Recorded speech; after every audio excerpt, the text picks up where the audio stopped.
Tuhan bersamamu dan bersama rohmu. Inilah Injil suci menurut Markus.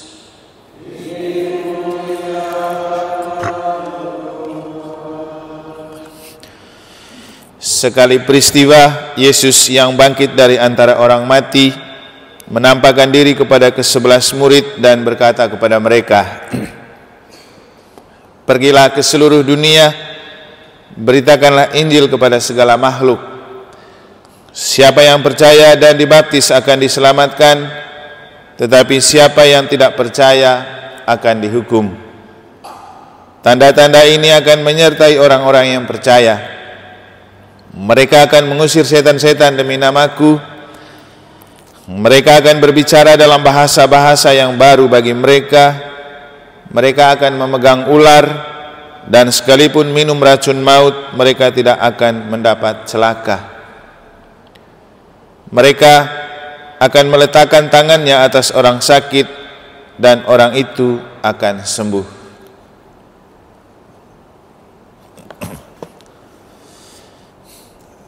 Demikianlah sabda Tuhan. Terpujilah Kristus.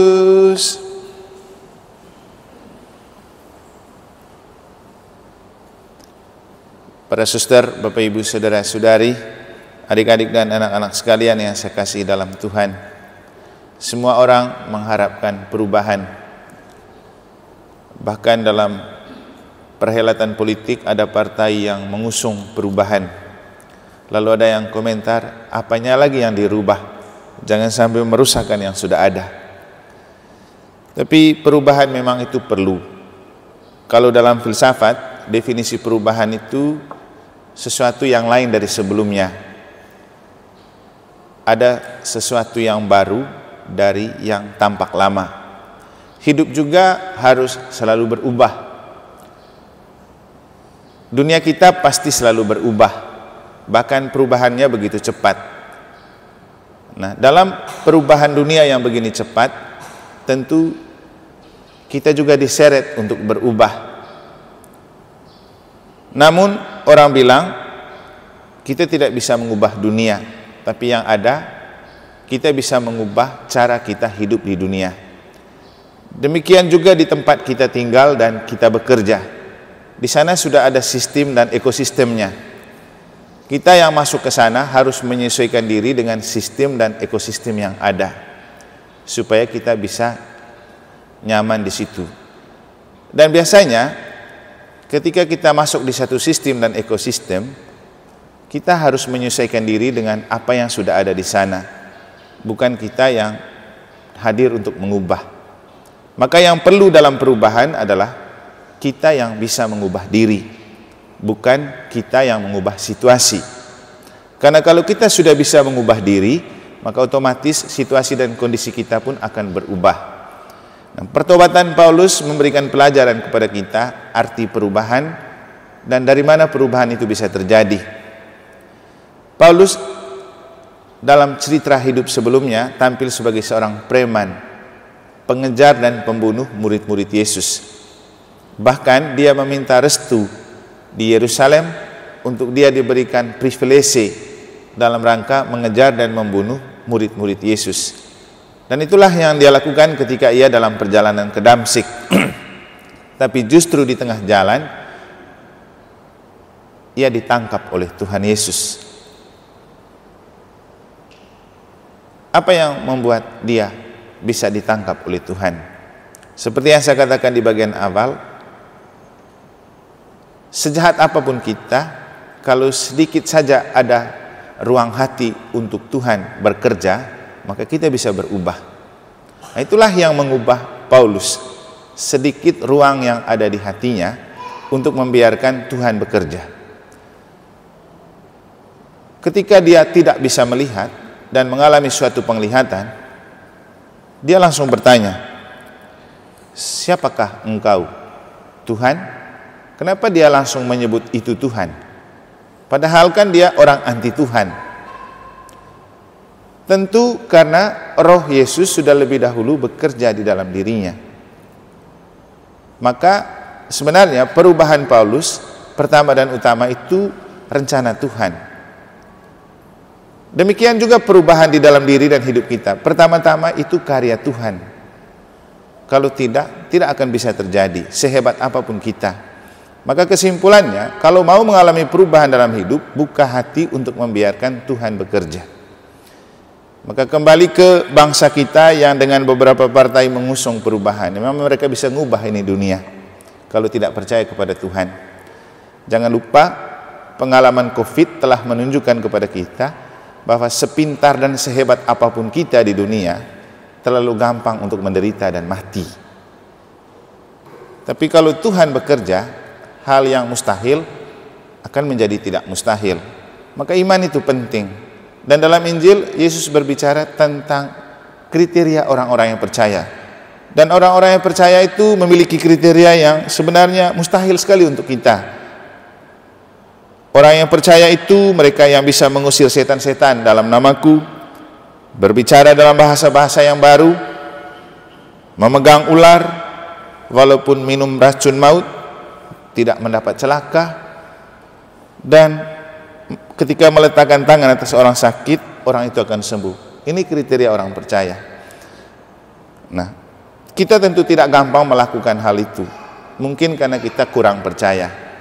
Maka untuk mengubah diri kita, pertama-tama kita harus percaya kepada Tuhan yang berkarya dan bekerja. Lalu yang kedua,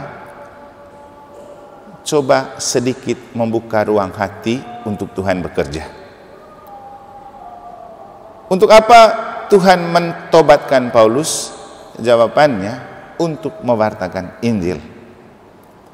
Karena kemudian setelah ditobatkan, Paulus dipakai oleh Tuhan untuk mewartakan Injil keluar dari lingkup budaya Yahudi. Sebelum ada Paulus, Petrus dan kawan-kawan hanya berani mewartakan Yesus di kalangan bangsa Yahudi. Mereka tidak berani keluar. Tapi begitu ada Paulus, ajaran tentang Yesus berani keluar dari lingkup Yahudi. Makanya Paulus itu yang ngotot untuk mengatakan dalam konsili pertama di Yerusalem, bahwa untuk menjadi pengikut Kristus tidak harus disunat, tapi harus dibaptis. Karena mengingat di luar lingkup budaya Yahudi, orang tidak ada sunat. Maka kalau kita yang hidup di tengah-tengah mayoritas Muslim, kemudian menemukan bahwa orang sunat itu karena Muslim, sebenarnya tidak. Itu budaya. Tidak ada hubungan dengan iman. Tidak ada hubungan dengan agama. Itu budaya Yahudi. Tapi untuk kita paling penting, bagaimana Tuhan memakai Paulus, karena dia punya selera pemberani untuk pergi mewartakan Injil keluar dari zona nyaman. Maka kita dengar dalam cerita Paulus ke Yunani, ke kota Athena, dan di sana dia berani berbicara sampai dia mengeritik semua mereka yang menyembah dewa-dewa. Dia datang dan mengatakan, kamu kok sembah Allah yang tidak kamu kenal? Ini Allah yang saya kenal, Yesus Kristus. Jadi waktu di Athena Yunani, kan banyak orang pintar di sana karena penganut filsuf, juga penyembah dewa-dewa. Paulus berani ambil Areopagus. Areopagus itu seperti tempat berbicara seperti begini, dan dia berbicara di situ. Coba lihat, berani ya sebagai orang asing. Nah, justru karena karakter keberanian inilah yang membuat Yesus pakai dia, membuat Tuhan pakai dia. Bapak Ibu saudara-saudari, kita itu agen-agen perubahan sebenarnya. Tahun ini tema pastoral kita itu bangkit dan bergerak bersama, mewujudkan gereja sinodal melalui kepemimpinan partisipatif dan transformatif. Itu tujuannya pada para fungsionaris pastoral, DPP, pengurus lingkungan, pengurus KBG, fasilitator, katekis. Kita semua itu harus jadi pemimpin yang partisipatif, artinya terlibat dan mengambil bagian. Transformatif artinya memiliki daya ubah, yang bisa mengubah supaya gereja kita ini maju. Tapi tidak bisa kita menjadi agen perubahan kalau kita tidak mulai merubah diri. Maka mulai dari kita para fungsionaris pastoral itu membenah diri, mengubah diri. Jangan lagi bawa diri seperti dahulu, jangan lagi malas-malasan, tahu tugas dan tanggung jawab. Itu maksudnya. Dan saya rasa ini tidak hanya tentang tugas fungsionaris pastoral. Dalam hidup seharian dan dalam pekerjaan juga kita harus punya konsep untuk menjadi agen perubahan. Dan kita harus mulai dari merubah diri.